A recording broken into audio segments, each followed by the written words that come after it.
The CBS Radio Mystery Theater presents...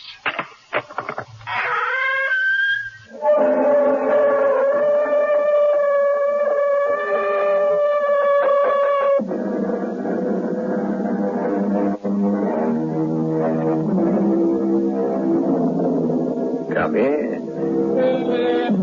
Welcome. I'm E.G. Marshall. A trip to the dictionary will reveal the fact that the word miracle comes from a Latin word meaning something wonderful. A miracle, as we all know, is a departure from the usual course of nature. Something happens that in our customary day-to-day living couldn't possibly happen. Yet in some strange way that most of us can't explain, it does happen. And when it does, it is indeed something to wonder at. George, what have you done? I don't know, but I can't keep it up much longer. That oil lamp is hanging up in the air, upside down. Without spilling its oil, without breaking, burning just as bright as it did before. Yeah, it's just hanging there. Not attached to anything. Well, what's making it do that? I don't know, Charlie. Unless what? Unless I've just worked some kind of a miracle.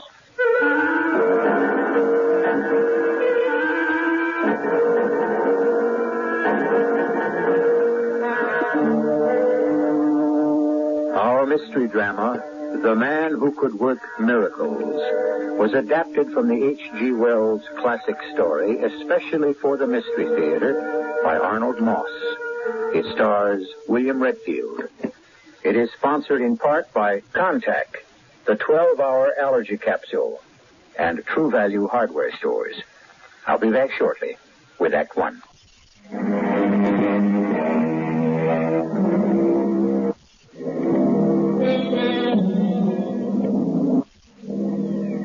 Within a few days, the 1890s would be no more.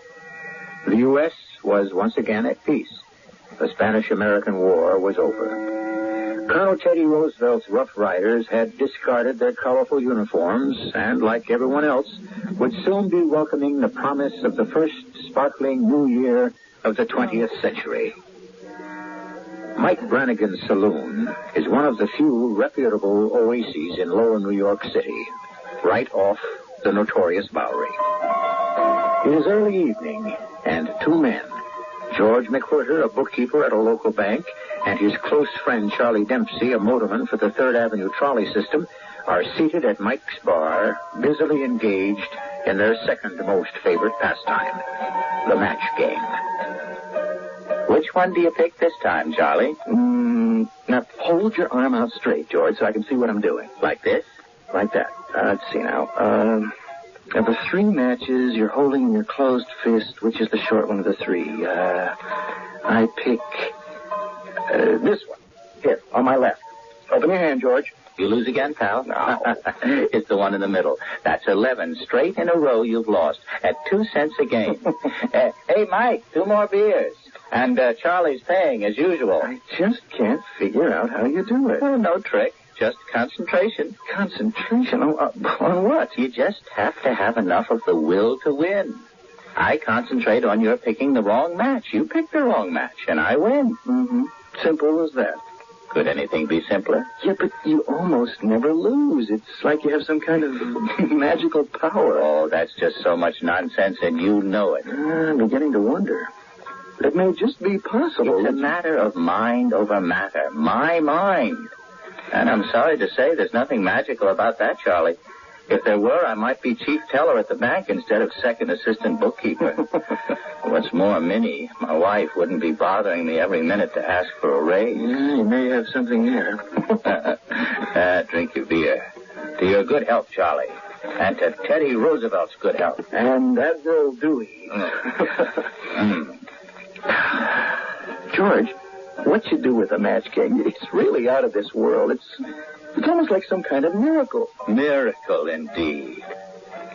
Charlie, what exactly is your understanding of a miracle? Well, I don't know. A miracle is something that, it's like... No, there is no such thing as a miracle, Charlie. A miracle is something that goes against the course of nature. what would seem to be happening isn't really happening at all. What seems to be happening is all a question of willpower, nothing else. You follow me? I'm doing my best. Well, let me show you what I mean.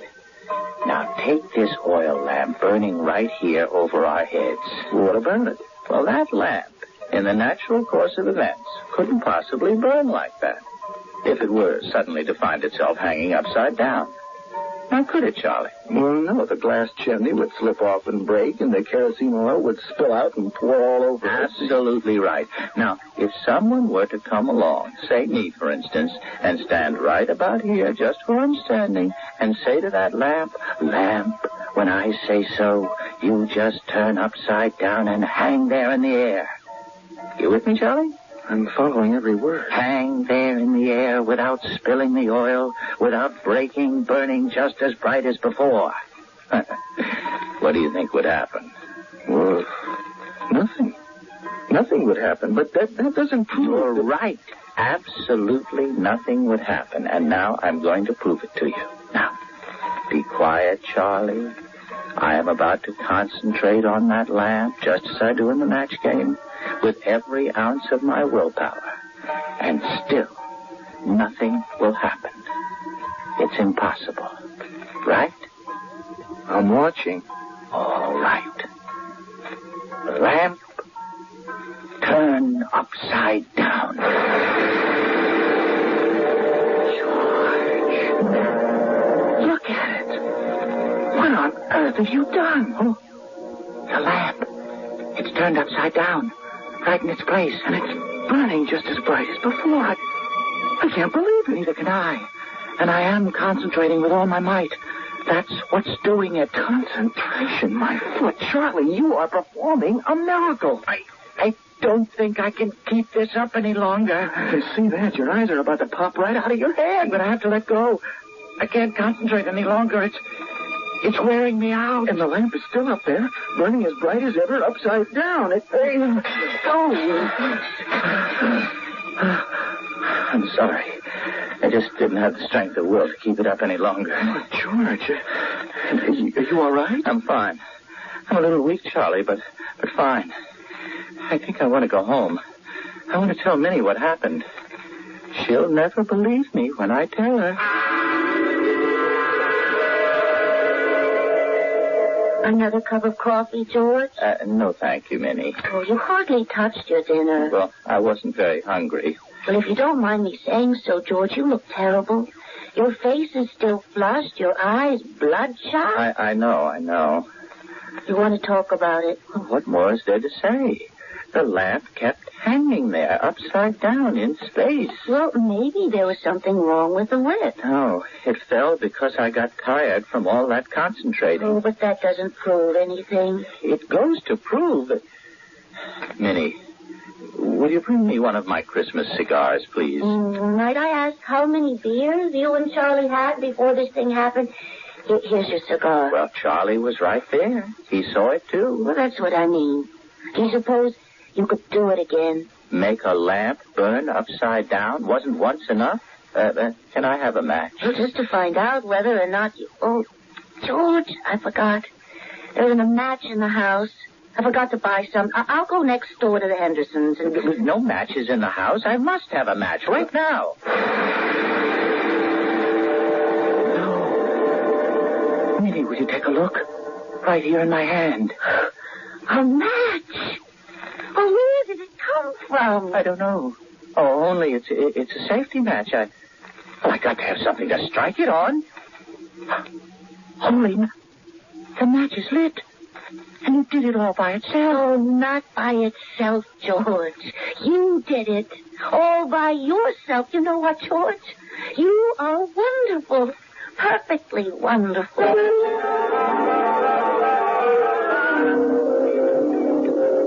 Oh, what a beautiful dinner, George. We couldn't have done better if we were dining at Delmonico's with all the swell. Well, the oysters were wonderful, if I do say so myself. Just think, you made this dinner happen. Just for the two of us right here in our own home. You know, when Mike Brannigan told me he guessed I would have to pay for that broken lamp, I told him, I said, Mike, you got another guess coming. Yeah. Then what did he say? Well, that he didn't know what kind of a trick I'd pulled, but he was minus one lamp, and he expected me to pay for it. No, forget Mike Brannigan and the lamp. Have another slice of this lovely, sizzling sirloin of beef. Blood rare, just the way you like it. Here, let me pour the water into the glasses. Why are we drinking water with a dinner like this? This calls for one of those fine imported French wines. How about champagne? Champagne, of course. Champagne it is. And there we are. An oversized bottle, too. All open and ready to pour. 1893. Delicious. Some for you, madame? Oh, it's heaven. Well, maybe we can have some tomorrow night, too. After all, it'll be New Year's Eve. Well, why not? Oh, Minnie, I didn't tell you. This morning at the bank, I called a pair of gold and diamond cufflinks into existence. You did? Can I see them? Well, then Mr. Gumshot, the head bookkeeper, came by, snooping as always, and so I quickly willed the cufflinks out of existence. Oh. Al Gumshot would have noticed them and, asked questions. Oh, pity. Well, still, think of all the nice new things we can have now. Just for the asking, as it were, new clothes, maybe a new place to live. This little wart removed from my nose without surgery. Well, we have to move slowly, Minnie. We don't want anybody to get suspicious. Nobody except the two of us must know about this. The two of us. And Charlie. You expecting anyone, George? No. Who is it? John Crawford of Crawford and Fish, attorneys at law. Mr. McWhiter? George McWhiter? Yes. What can I do for you? You are familiar with our client, Michael Brannigan of Brannigan Saloon? Mike Brannigan, of course. My firm represents Mr. Brannigan in legal matters. Well, what do you have to do with us? Well, last Thursday at about 6 p.m., were you on the premises of Michael Brannigan Saloon? Well, my friend Dempsey and I may have been having a couple of beers. In the course of your visit to Mr. Brannigan's establishment, were you involved in any occurrence that might be considered unusual? Don't answer him, George. This is my wife, Mr. Crawford. Wait a minute. What do you mean unusual? Well, like you're causing in some strange way that no one seems capable of explaining. Causing a lamp that hangs over the bar, a rather expensive lamp, to be turned upside down, and in spite of that, it continued to burn. Are you asking me or telling me? Careful, George. Well, the pert is that in some way you caused the lamp eventually to drop to the floor. It was shattered into 100 pieces. Mr. Brannigan estimates the replacement cost of that lamp at a minimum of $37.50. Now, look, if either you or Brannigan thinks for one moment that I intend to replace that lamp... Or pay $37.50. Exactly, Mrs. McWhiter. Then you both got another think coming. Do you deny that you had anything to do with the lamps falling and breaking? I wish you a very good evening, Mr. Crawford. Careful you don't fall down the stairs. Well, if that is your attitude, Mr. McWhiter, I shall look forward to seeing you in court. You will never see me in any court, Mr. Crawford. I'll see you in hell first. George! What happened? Where is Mr. Crawford? Oh, he vanished. Just like that.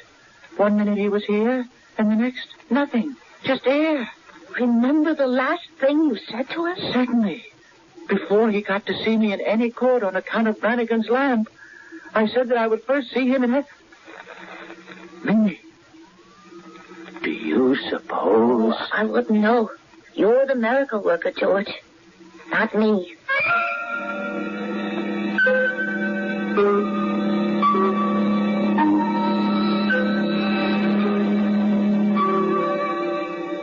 One of our great writers once said, things that are mysterious are not necessarily miracles. Few of us would quarrel with that. But another one wrote, a miracle is an event described by those to whom it was told, by men who did not see it. As your storytelling host, that puts me in a somewhat awkward spot, doesn't it? I shall return shortly with Act Two.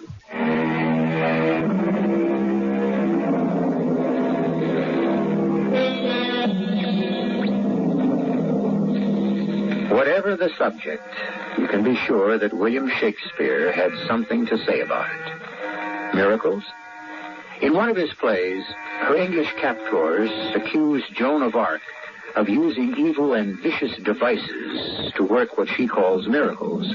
She answers, "To work exceeding miracles on earth, I never had to do with wicked spirits." And it is this very thought, that his miraculous powers may in some way be tainted with evil, that is now on the mind of George McWhirter. George, this is certainly a crazy way to spend a cold, chilly Sunday morning, sitting out here in all this fog. Oh, the fog will lift, Charlie, sooner or later. It just helps to take my mind off things. George, you're taking all this much too seriously. Charlie, you don't realize last night I sent a man to hell. To hell, Charlie. Well, good riddance from what you told me about him. Charlie, I don't have the right to do that. But you do have the power.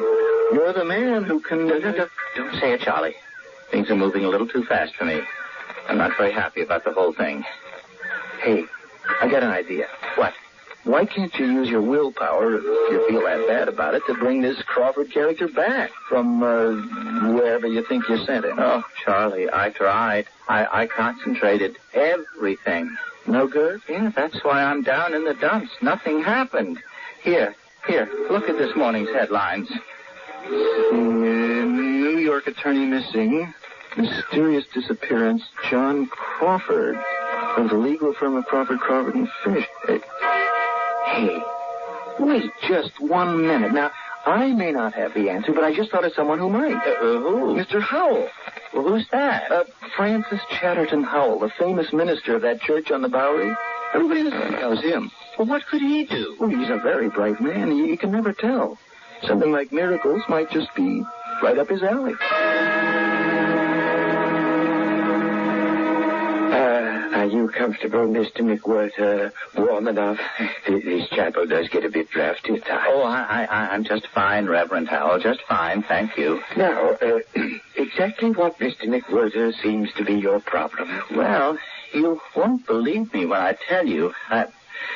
Look, would you believe, Reverend Howell, that an ordinary, common person, take me, for instance, sitting right here in your chapel, could have some kind of funny twist inside him that made him able to do things just by his own willpower? Oh, indeed I would. Things that nobody else could do? The individual man is the end of the universe. As the poet Walt Whitman said, I celebrate myself and sing myself. And what I assume... No, I don't think you quite understand, Reverend. Maybe I could show you. Show me? If you'll allow me to make free with something in this room by way of sort of an experiment. Well, help yourself. All right. Now, take this tobacco jar on the table, for instance. Oh, that's quite interesting, isn't it? It's a gift from a devoted parishioner. Please keep your eye on it, sir. Tobacco jar, be a bowl of violets.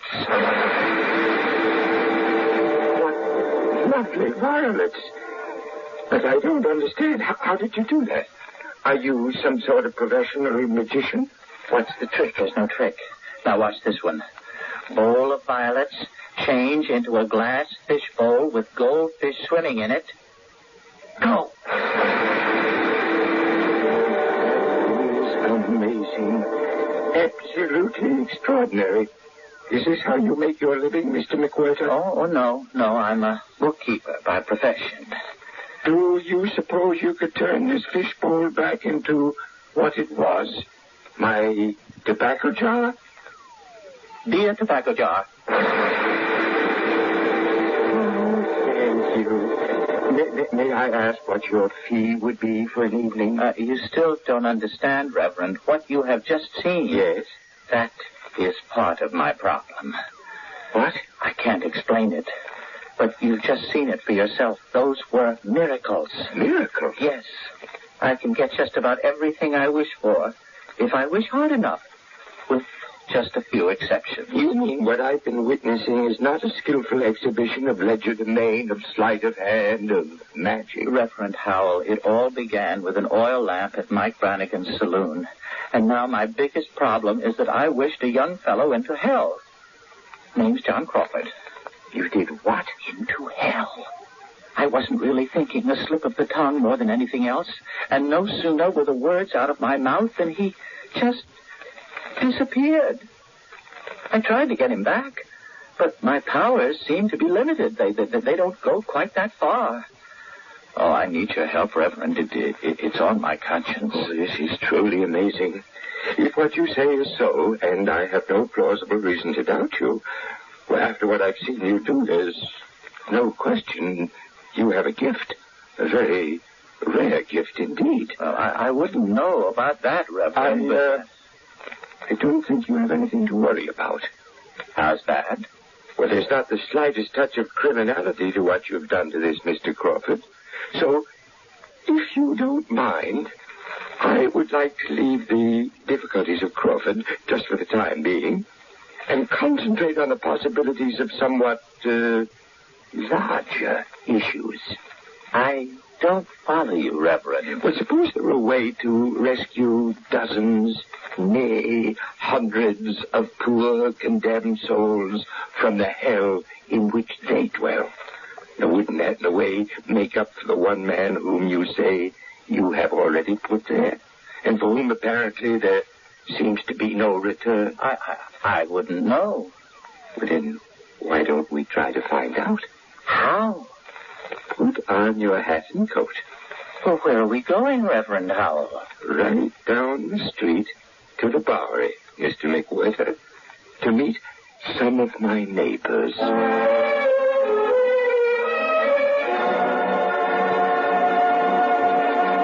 But you look sweet upon the sea.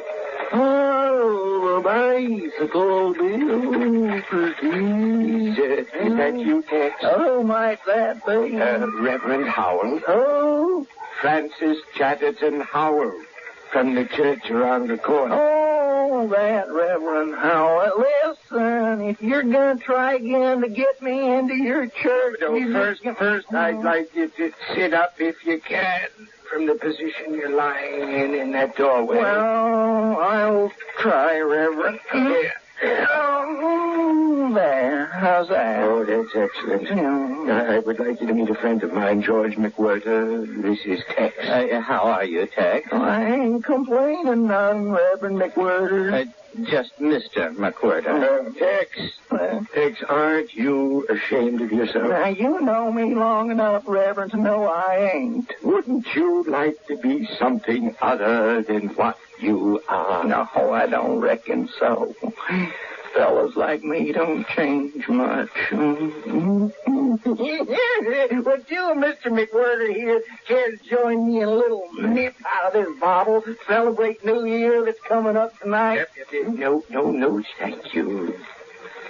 Tex, suppose it were possible to change. Suppose I were to tell you that Mr. McWhirter here could help you this very minute. How? What you aiming to do? Mr. McWhirter, you told me you changed water to wine. Do you suppose you could work it in reverse? Here's looking at both of you. Wine to water. Go. What in tarnation happened to my drink? Just plain old water. Oh, great. We're doing fine. Oh, when I catch the ugly coyote, the dumbest Now, here comes the big one, Mr. McWhirter. The big one? Make him sober. Give him a shave, a haircut, a bath, new clothes, a little money in his pocket, and an entirely new attitude toward life. Just let me concentrate for a second. And what are you two whispering about? Go ahead, Mr. McWhirter. All right. Now, go. Mr. McWhirter, it's worked. His hair is cut, he's clean, and I think he's sober. Well, what is this? I can't figure what's happened. What am I doing sitting here on the sidewalk in these new store clothes? Reverend Howell? Yes, Tex. What time do services at your church begin? In half an hour. Well, if you gentlemen will excuse me, I'm going to mosey across the street and have myself a bit of breakfast. I'll see you in church, Reverend. Oh, we have done it, Mr. McWhirter. We've done it. Now, doesn't this make up a little for what happened to you, Mr. Crawford? Well, I must say I don't feel quite so bad about Crawford after this. Just think of where we can go from here. The possibilities are endless. Endless? With your help, every lost soul in the world can be redeemed. You can spread joy, goodness, happiness all over the face of the globe. Now, slow down a minute, Reverend. You're going a little too fast for me. In fact, everything's going a little too fast. I just can't keep up. We can start the first thing tomorrow morning. On New Year's Day? So soon? Tomorrow is the beginning of a new century, the 20th. Imagine what better way to start it. Reverend Howell, you'll have to excuse me. I've got to get home to my wife. I have the feeling I'm going to celebrate the new year like it's never been celebrated before.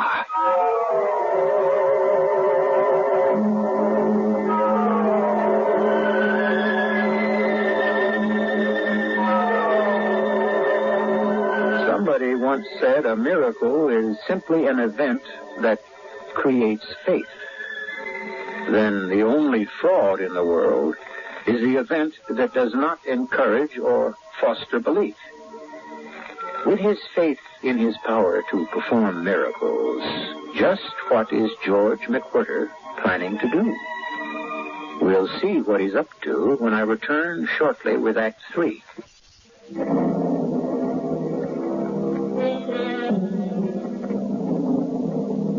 In one of his plays, Shakespeare has a character say, "That man has done a miracle today." A second character responds, "True, he's made the lame to leap and fly away." To which a third answers, "But you have done more miracles than I. You made in a day, my lord, whole towns to fly." If George McWhirter had read those words, but I'm getting a little ahead of myself.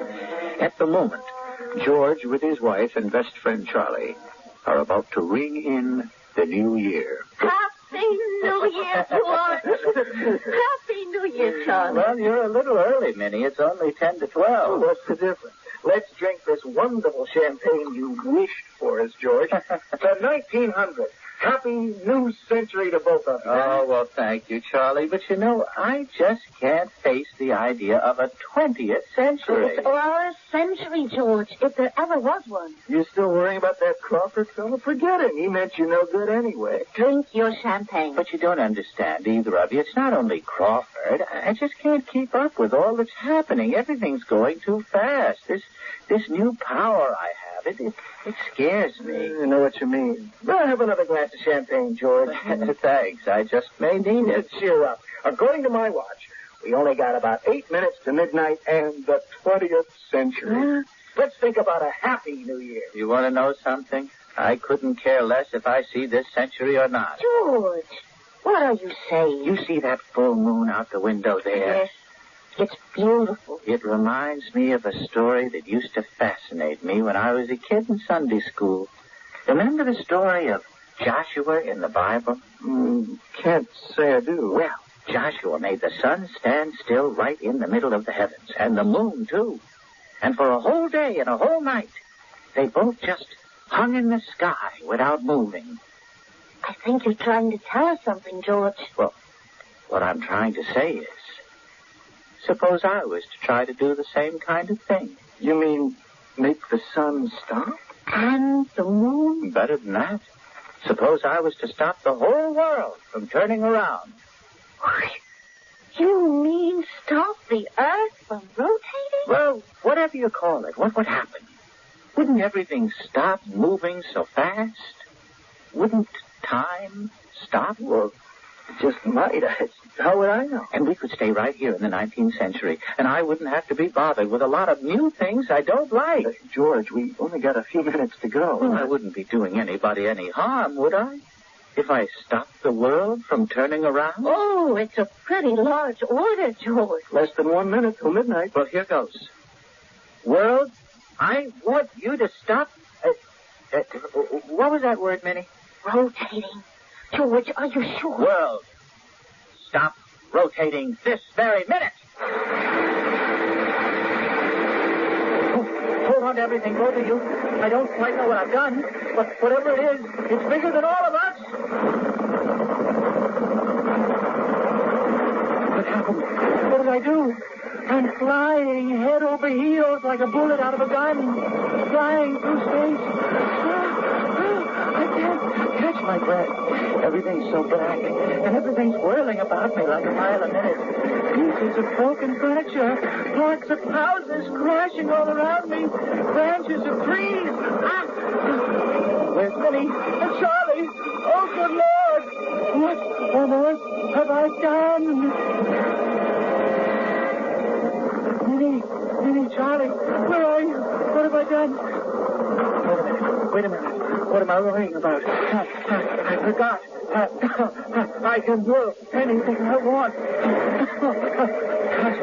Concentrate, George. Concentrate. I want to come down into some quiet place, somewhere safe and sound. Whatever else happens, I want to get down. And I want Minnie and Charlie to be with me wherever they are.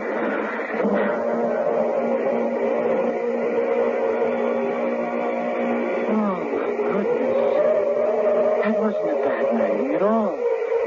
Right onto soft earth. I wonder where I am. George? Oh, are you all right? Are you hurt? Oh, Minnie, I think I'm all right. How about you? George, what went wrong? A minute ago, it was a fine night with the moon shining, and now... where are we? Where's a house and all things? I don't know, Minnie. I can't see much. It's all so dark. The wind keeps screaming, blowing like a gale. Oh, what a mess I've made of everything. I think I know what's happened. What? I remember from my high school course in science. The Earth spins around in space at about 1,000 miles an hour. At the equator... George, what's that got to do with us? In New York, it's about half that, about 500 miles an hour. So that's something like 8 miles a minute. And when I stopped the Earth from rotating? Oh, yes, rotating. Charlie, it was just like you were on your streetcar, don't you see? And suddenly you jammed on the brakes for some reason, and all the passengers would get thrown forward, wouldn't they? No, wait. You mean when you, so to speak, jammed the brakes on the Earth and made it stop turning? Everything that was sitting on top of the Earth got thrown forward? Everybody shoved right out into space. And that's where I think we are now. With everything in the world smashed to bits. What's more, probably everybody. George, do you realize what you've done?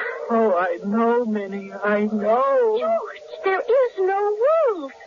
You just destroyed the whole thing. I know. And we may be the only 3 human beings left in the entire universe.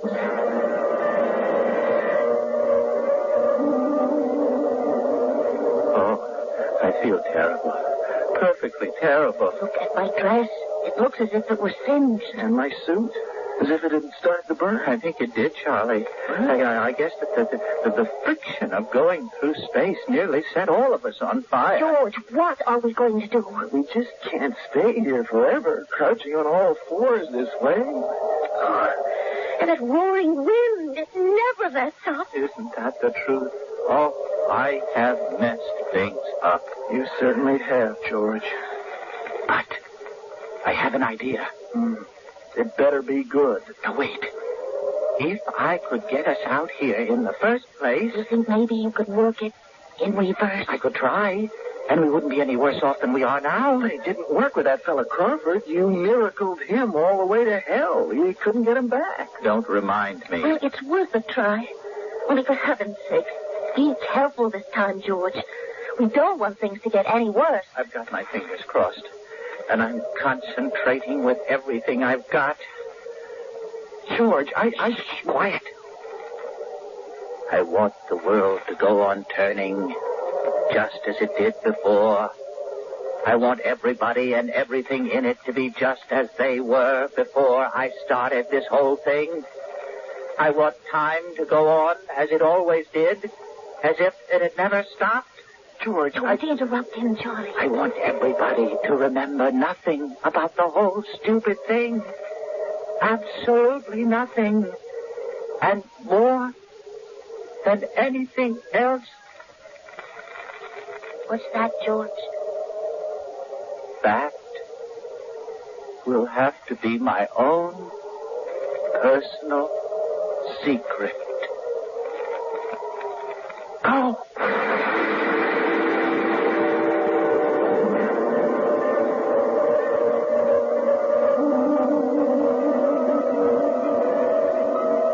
Well, only 4 o'clock, and look how dark it is already. Well, it's that time of the year, George. Have I got time to walk over to Mike Brannigan's before dinner's ready, Minnie? To wish all your friends good luck on this first day of the new year. Of course.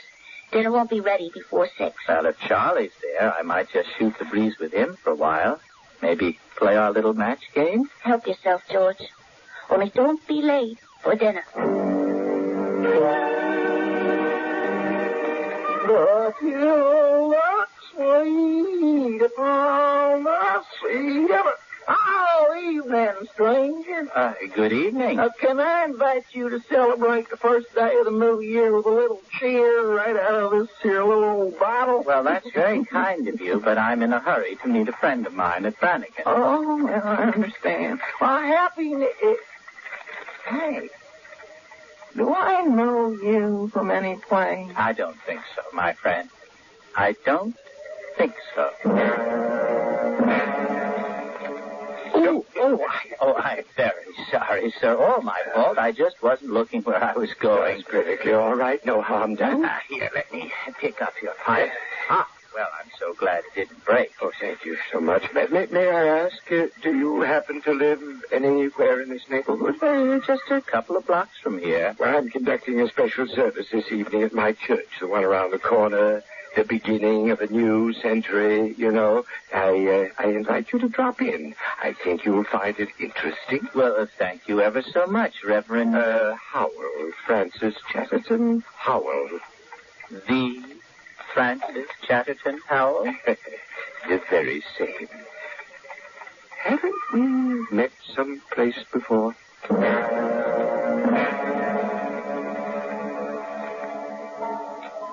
Sorry, Charlie, you lose again. It's the match in the middle. Oh. 2 more beers, Mike. Charlie's paying, as usual. I can't figure out how you do it. It's almost like some kind of miracle. Miracle? There's no such thing. Look, Charlie, if someone was to come along, say me, for instance, stand right about here, and tell you he could make that oil lamp up there turn upside down, and that it would go on burning without any kind of an accident, what would you say? Well, that nothing would happen. And just to prove that to you, watch this now. Lamp, turn upside down. There. You see? Nothing. Which proves what?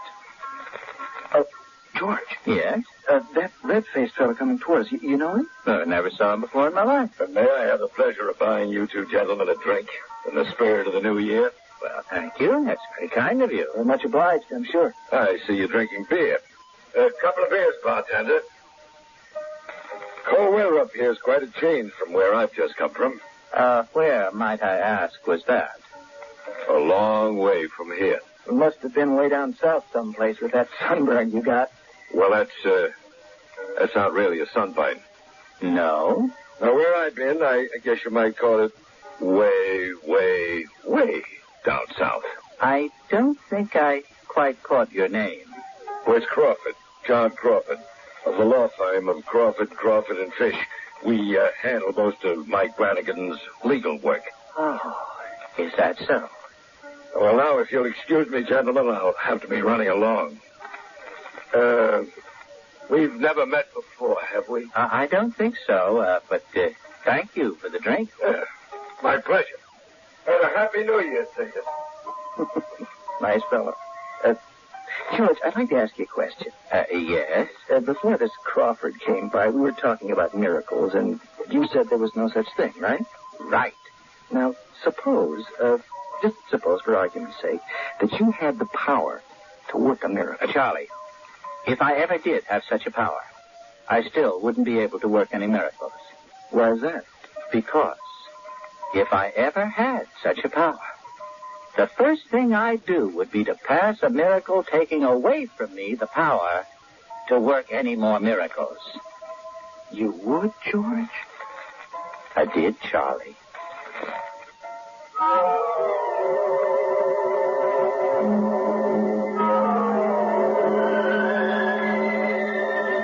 We began this story by saying that a miracle, by dictionary definition, is something wonderful, a departure from the usual course of nature.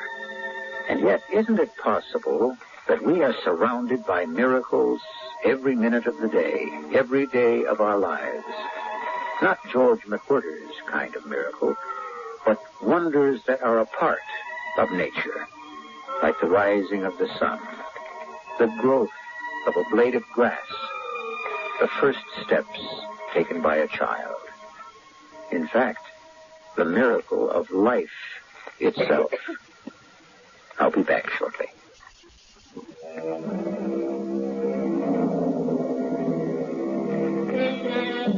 More than 75 years ago, H.G. Wells became the father of modern science fiction by writing a brilliant succession of short stories and novels dealing with such subjects as a man who could make the world stop turning. Since then, more than a few of us who have found life on this planet somewhat less than satisfactory have at one time or another said, "Stop the world. I want to get off." Next time you're tempted, think twice.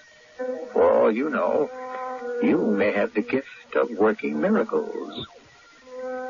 Our cast included William Redfield, Marian Haley, Russell Horton, and Arnold Moss. The entire production was under the direction of Hyman Brown. Radio Mystery Theater was sponsored in part by Buick Motor Division.